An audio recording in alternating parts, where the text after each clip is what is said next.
Coronavírus sobe para 25 o número de casos confirmados. O mais grave deles é aqui do DF. A mulher de 52 anos segue internada na UTI do Agarrã. Bolsa Atleta, de olho em Jogos Olímpicos futuros, o GDF reajusta a Bolsa Atleta em mais de 90%. Reforma, a semana começa nervosa com dólar nas alturas. E o governo diz que está tranquilo e que pânico causado pelo coronavírus não condiz com a realidade. Olá, eu sou Rodrigo Orengo e está começando agora o Band Cidade, primeira edição.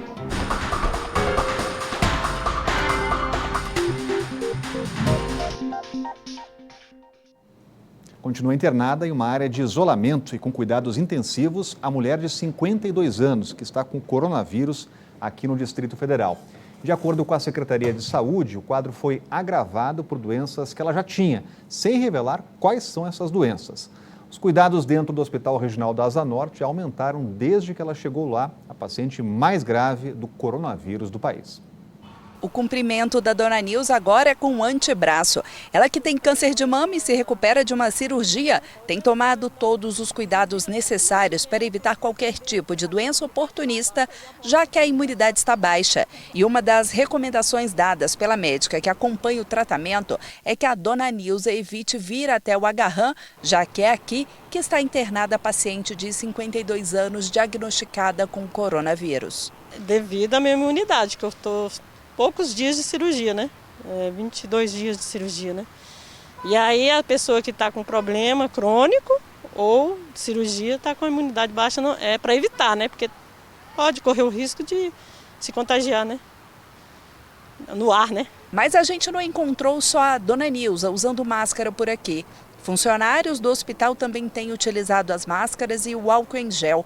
A dona Genilce, que desde dezembro tem vindo com frequência ao Agarrã, dessa vez percebeu um cuidado maior com a higiene dentro do hospital. Estou vendo pessoas usando álcool em gel, tem algumas pessoas com máscara, assim. Até mesmo quem não precisa da máscara resolveu colocar, acreditando que isso pode evitar o contágio pelo coronavírus. Estou com máscara para me prevenir, porque eu acho que com ela é mais difícil acontecer, o pior, né? Mas o hospital tem tomado todos os cuidados para evitar que outras pessoas sejam contaminadas pelo novo coronavírus. A paciente de 52 anos está isolada no 7º andar aqui do Agarrã. Inclusive, nesse fim de semana, 10 pacientes que estavam internados na UTI foram transferidos para outros hospitais. De acordo com o boletim da Secretaria de Saúde, a mulher que está em estado grave teve uma leve melhora no quadro que é agravado por outras doenças, além do novo coronavírus. Contando com esse no DF, até o momento são 25 casos confirmados no Brasil. E tem detalhe chegando ao vivo com a Renata Dourado, já está com a gente por aqui. Muito boa tarde, Renata. Quais são as respostas até agora do Ministério da Saúde? Rodrigo, muito boa tarde para você, uma ótima semana para todos que estão aí nos acompanhando. Logo mais às 4 horas da tarde, como vem fazendo todos os dias, o Ministério da Saúde vai atualizar esses números que nós temos com relação a esse caso aí que nós vimos na reportagem da Camila. De fato, é o caso mais grave de coronavírus que nós temos em todo o Brasil, mas como foi muito bem explicado, o quadro dela foi complicado, né? Ficou complicado por conta de outras doenças também que ela já tinha. Então, em todo o país, como você bem disse, são 25 casos confirmados de coronavírus. Os outros 24 pacientes, o estado de saúde deles é considerado estável, então eles estão sendo monitorados em casa, acompanhando ali as secretarias de saúde, acompanhando esses casos. Principalmente o estado de saúde deles é estável, né? Mas principalmente para não propagar, que como a gente vem falando aqui, vem vendo, a propagação do coronavírus ela se dá de forma muito rápida, né? São mais de 660 casos suspeitos de coronavírus aqui no país, mas como a gente disse, o Ministério da Saúde vai atualizar esses dados logo mais às 4 horas da tarde. Aqui no Distrito Federal, de acordo com dados da Secretaria de Saúde, são 35 casos suspeitos. Fazendo aí um panorama mundial, olhando um olhar mais global, em todo o mundo são 107.600 casos de coronavírus, 3.565 mortes, isso em 95 países e territórios. A gente lembra aqui que a Itália é o país mais atingido no continente europeu. 1/4 da população está em quarentena, imagine você. Escolas e vários vários pontos turísticos, como o Coliseu, bastante famoso. Esses pontos turísticos estão fechados exatamente para evitar que as pessoas se aglomerem, e, obviamente, evitar, portanto, essa propagação. Até ontem à noite, o país, a Itália, registrou 7.375 casos da doença e 366 mortes. Quase metade dos casos está ali na região da Lombardia. O isolamento do país deve durar pelo menos até o dia 3 de abril. Vamos ver se até lá a situação do coronavírus se apazigue, amenize, não só na Itália, mas obviamente em todo o mundo. Rodrigo. Obrigado, Renata. Continua acompanhando. Cláudio Humberto com a gente. Muito boa tarde, Cláudio. O caso mais grave está aqui no Distrito Federal. Não seria o caso agora da Secretaria dar mais detalhes desse caso? Porque essa senhora já chegou com problemas de saúde. Exatamente. Primeiro, ela demorou muito a se apresentar, né? Ela chegou de viagem, no dia seguinte ela já apresentava sintomas muito sérios da doença. Isso foi se agravando. Ela só procurou o Hospital Dyer 7 dias depois de chegar a Brasília de uma viagem à Europa, quando contraiu a doença. A Secretaria de Saúde menciona o fato de que essa paciente, o caso dela é grave, porque ela já tinha uma doença pré-existente. É preciso que a Secretaria esclareça mais sobre isso. Mas que doença pré-existente? Era uma dor de cabeça? Era o quê? Era um calo no pé? Enfim, é preciso que a gente tenha o maior volume possível de informações, porque é dessa maneira que as pessoas ficarão mais tranquilas. É absolutamente inútil, desnecessário até a gente assistir pessoas nas ruas usando máscaras, como temos visto. A não ser aquelas que têm que usar máscara com ou sem coronavírus, porque estão numa situação pós-operatória, estão em tratamento de doenças que reduzem as defesas do organismo. Essas pessoas sim precisam usar máscara, mas a máscara é desnecessária. A máscara é recomendável apenas para quem está resfriado, está gripado, e aí sim usa a máscara para impedir que um eventual espirro isso acabe contaminando as pessoas à sua volta. A máscara não é recomendada para uma pessoa que é saudável. A boa notícia é que na China o registro de casos vem reduzindo mais ou menos na proporção de 10% ao dia. A cada dia que passa, são 10% menos casos registrados entre os chineses, mostrando que estamos sim vencendo essa guerra. E a Receita Federal bateu um recorde de apreensões de mercadorias contrabandeadas em 2019. Cigarros estão entre os principais produtos apreendidos. O cigarro é, pelo segundo ano consecutivo, o campeão das apreensões da Receita Federal. Em 2019, correspondeu quase a metade dos produtos contrabandeados, o equivalente a 1,162 bilhões de reais. Também foram registrados aumentos nos flagrantes de calçados trazidos irregularmente ao país, de bebidas alcoólicas, de vestuário e eletroeletrônicos. Em relação aos medicamentos, houve queda de 90% nas apreensões. No ano passado, a Receita Federal reteve nas fronteiras um total de mais de 3 bilhões de reais em mercadorias contrabandeadas, 40% além do registrado em 2018. O valor não inclui tráfico de drogas. A apreensão de cocaína bateu recorde. Foram quase 58 toneladas, 84% a mais do que em 2018. 9 de cada 10 quilos de drogas recuperados pela polícia foram flagrados em portos. Utilizando imagens de scanner, cães de faro e gestão de risco para aprimorar sua fiscalização no combate às drogas. E, por outro lado, o Brasil tem se tornado uma rota no tráfico de drogas internacional. Isso também é o segundo fator que explica o aumento das nossas apreensões. Falar aqui da insegurança, porque um homem morreu na madrugada deste domingo na plataforma inferior da rodoviária. Márcio Ribeiro Rocha, de 29 anos, e a namorada, de 27 anos, foram assaltados por 3 homens enquanto esperavam um motorista de aplicativo. Na verdade, os criminosos chegaram na plataforma inferior e subiram até a plataforma superior quando cometeram o crime. O casal entregou os celulares e, mesmo assim, os criminosos esfaquearam o jovem. Márcio chegou a ser levado ao Instituto Hospital de Base, mas não resistiu aos ferimentos e morreu. Caso investigado pela 5ª Delegacia de Polícia na Asa Norte, Cláudio Humberto. O que impressiona nesse caso é que durante toda a ação dos criminosos, na área central, você não via polícia ali na região. Nem na área central e também em muitas outras áreas aqui do Distrito Federal, né?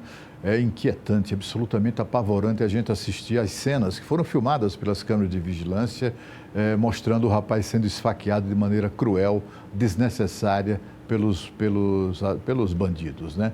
E o pior é que eles cometem o crime e saem caminhando assim, sem a menor pressa, com a maior tranquilidade, com absoluta segurança de que pode acontecer qualquer coisa ali com eles, menos a chegada da polícia. A câmera, de fato, as câmeras de vigilância mostram uma grande área da região central de Brasília, com luzes muito distantes dali do local da rodoviária.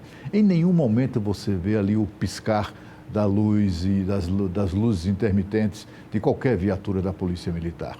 Enquanto a gente tratava desse assunto hoje no programa na Rádio Band News FM mais cedo, vários motoristas de aplicativo ou taxistas entraram em contato para dar o seu depoimento. São pessoas que trabalham nas ruas e sabem exatamente o drama que isso representa, né? Um deles chegou a dizer que no sábado ele começou a trabalhar pelas 9 da noite, ele parece um motorista de aplicativo, ele começou a trabalhar às 9 da noite, trabalhou até às 4 da madrugada, rodando centenas de quilômetros por cerca de 7 horas e durante todo esse período não encontrou uma única viatura da Polícia Militar. Enquanto a Polícia Militar dorme, os bandidos tomam conta, sobretudo, da região central de Brasília. E agora a Renata Dourado volta com mais um recado para você. Você está pensando em morar, investir e produzir em lotes e terrenos com toda a segurança? Então eu tenho uma boa notícia. A TerraCap é para você e também é para todo o DF. Sabe por quê? Porque parte dos recursos arrecadados com a venda de cada terreno volta para você em forma de investimento em infraestrutura. Em 2019, a TerraCap garantiu junto ao GDF um investimento de 426 milhões de reais em obras. Somente em Vicente Pires foram 15 milhões de reais. 72 mil pessoas foram beneficiadas. Foram várias obras de urbanização com a instalação de redes de água e esgoto, iluminação pública e pavimentação de ruas e calçadas. E essas melhorias não foram só em Vicente Pires, não. Recanto das Emas, Parque das Bênçãos, Samambaia, Guará, Noroeste e Lago Norte também receberam investimentos. A TerraCap ainda conseguiu avanços como a reformulação do ProDF e a concessão da Arenaplex para iniciativa privada por 35 anos. E não parou por aí. A TerraCap fez muito mais e vai continuar fazendo para você e para todo o DF. E a seguir, a economia mundial despenca e a gente explica os motivos. O governo brasileiro se diz tranquilo e fala em reformas como resposta. E o Band Cidade volta daqui a pouco. Uma boa notícia para os atletas olímpicos cadastrados no programa Bolsa Atleta do Distrito Federal. A Secretaria de Esportes reajustou o benefício em até 93%. Mais de 130 esportistas do DF são apoiados pelo programa. Os valores quase que dobraram. A bolsa mínima passou de R$ 183 para R$ 354, já a máxima de R$ 3.315 para R$ 6.400. Quem ficou feliz com a novidade foi a Bianca, judoca federada desde os 9 anos de idade. Antes, com a quantidade que a gente já recebia, ela já era muito boa, e agora que a gente sabe que ela vai aumentar, é melhor ainda, que a gente pode investir em coisas melhores. Com uma rotina intensa de treinos, a judoca já acumula títulos. Em 2019 foi campeã brasileira, campeã regional e primeiro lugar também nos Jogos Escolares. Para Bianca, o novo valor da bolsa vai dar mais incentivo para atingir as metas de 2020. É uma coisa muito boa, é saber que a gente tem um incentivo, um motivo para continuar.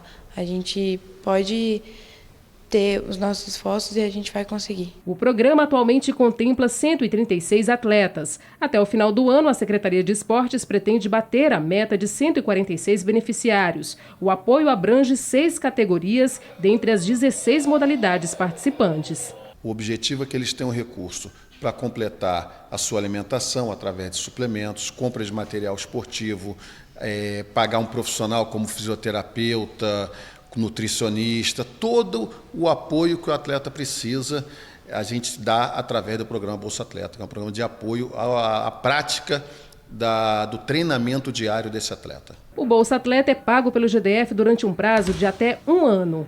Para participar do programa, o esportista precisa estar bem ranqueado nas modalidades disputadas. Não é um programa de assistência, é um programa de apoio a atletas que por meritocracia conseguiram, e aí você tem as diversas categorias, nacional, estudantil, olímpico, a federação vai dar o ranqueamento do atleta, em cima do ranqueamento desse atleta, dos títulos que ele conseguiu no ano anterior, ele vai ter direito à bolsa.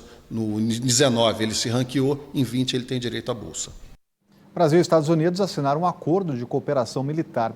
A parceria foi firmada durante a visita do presidente Jair Bolsonaro ao estado americano da Flórida. No sábado, Bolsonaro jantou com o presidente Trump. A viagem de Jair Bolsonaro aos Estados Unidos começou no sábado com um jantar no resort de Donald Trump em Mar-a-Lago, na Flórida. No encontro, o presidente americano disse que não faria promessas sobre a tarifação de alguns produtos brasileiros como aço e alumínio. A competitividade da economia brasileira também foi tema da discussão. Os dois presidentes se comprometeram em aumentar o relacionamento econômico bilateral e, para isso, planejam anunciar ainda este ano a criação de um novo pacote comercial. No domingo, Bolsonaro visitou a base militar do Comando Sul em Miami. O presidente brasileiro também assinou um acordo que facilita a troca de experiências em projetos que tenham como objetivo a segurança nacional do Brasil e dos Estados Unidos. O acordo assinado pelo presidente Jair Bolsonaro aqui na base do Comando Sul vai facilitar com que Brasil e Estados Unidos compartilhem pesquisas, projetos tecnológicos e, principalmente, vai desburocratizar o comércio de equipamentos para a área de defesa e segurança entre os dois países. Ainda no domingo, Bolsonaro almoçou com a primeira-dama Michele e outras 40 pessoas em uma churrascaria no centro de Miami. No fim da tarde, sem a presença de jornalistas, Bolsonaro visitou um shopping de Miami e parou para tirar fotos e conversar com apoiadores. O passeio foi transmitido ao vivo pelas redes sociais do presidente. Nesta segunda-feira, participa do seminário empresarial no hotel onde está hospedado e termina o dia no encontro com representantes da comunidade brasileira da Flórida.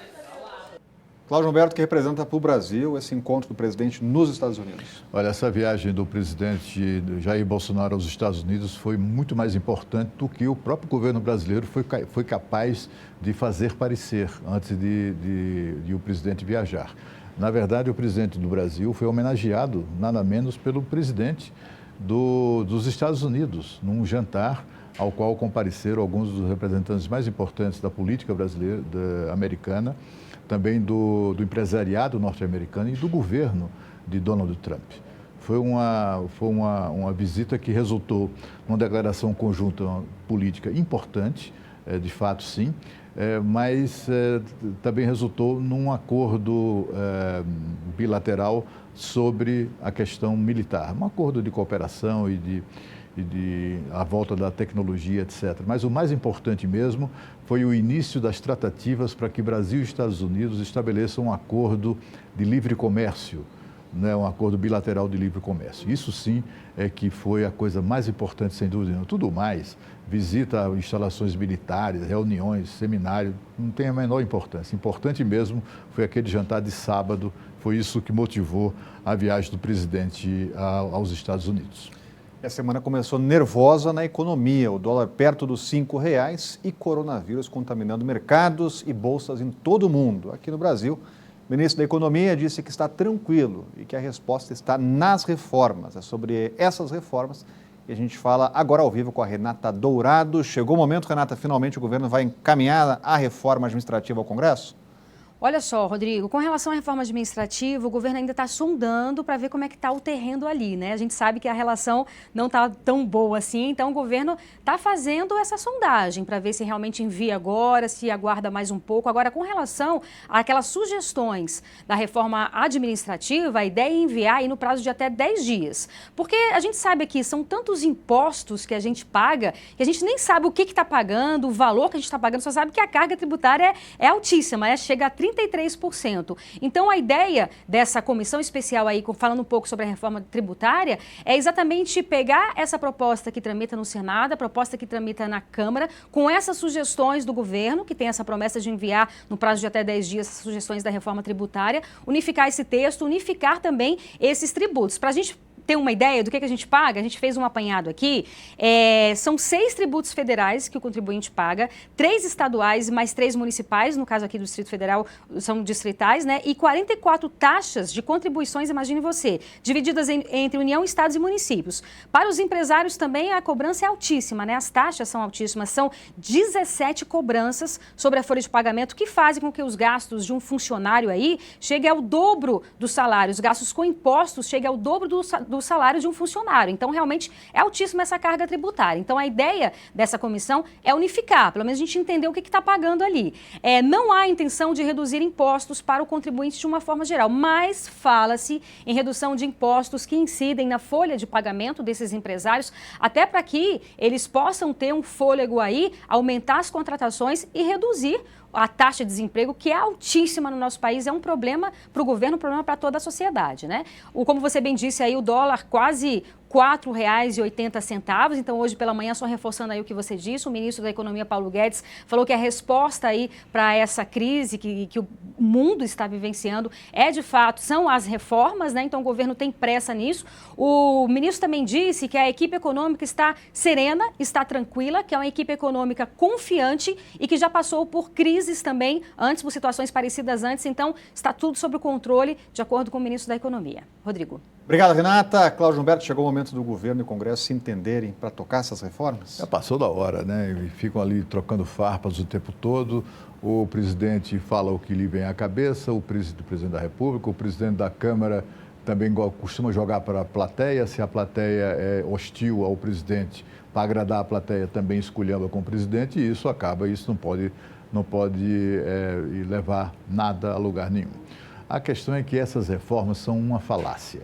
A reforma tributária, na verdade, que hoje pela manhã, logo cedo, durante um programa na Rádio Bandeirantes de São Paulo, o ex-ministro experiente, ex-ministro Delfim Neto, ele quase soltou um palavrão para definir para qualificar essa reforma tributária que estão falando. Eles que é uma porcaria, que não vai adiantar de absolutamente nada, vão mudar apenas a denominação de alguns impostos, juntar 3 ou 4 em um só. Do ponto de vista da carga tributária, por exemplo, pode tirar o cavalinho da chuva, isso nem sequer está sendo considerado, ninguém nem menciona a possibilidade de diminuir. O perigo é aumentar a carga tributária. Já a reforma administrativa, essa é uma falácia, né? As pessoas ficam cobrando, porque o governo não mandou ainda a reforma tributária. Por que o governo não mandou ainda? Porque o responsável pelo projeto original, que sentou junto com seus assessores, anota aí, essa reforma administrativa tem que ser desse jeito, foi o ministro da Economia, o ministro Paulo Guedes. E por que isso espantou o presidente da República, espantou todo mundo? Isso não pode ser, etc. Porque, afinal de contas, o ministro Paulo Guedes é o único representante do setor privado no governo. Tudo o mais são funcionários públicos. Que projeto de reforma administrativa minimamente sério pode sair do Poder Executivo se ele vai ser elaborado por funcionários públicos? Que projeto vai sair da Câmara dos Deputados, depois de chegar lá, discutido, dilacerado, aumentado, diminuído? Que projeto vai sair de uma Câmara dos Deputados e de um Senado que é composto por servidores públicos?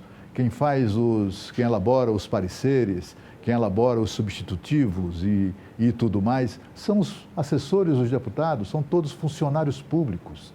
Se houver algum avanço razoável na reforma que for aprovada, esse avanço vai ser judicializado, como acontece sempre, no Supremo Tribunal Federal. E adivinha quem é que vai decidir sobre isso?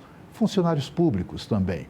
Então, não há como a gente esperar de uma reforma administrativa nada minimamente elogiável, nada destacável. É uma falácia essa defesa que se faz, essa pressa que se tem de uma reforma administrativa que não vai para lugar nenhum. E a seguir, o Dia das Mulheres comemorado de um jeito diferente, com a troca da bandeira na Praça dos Três Poderes. E o Band Cidade está voltando daqui a pouco. Uma história com um final feliz foi comemorada neste fim de semana no primeiro grupamento de bombeiros militares aqui no Distrito Federal.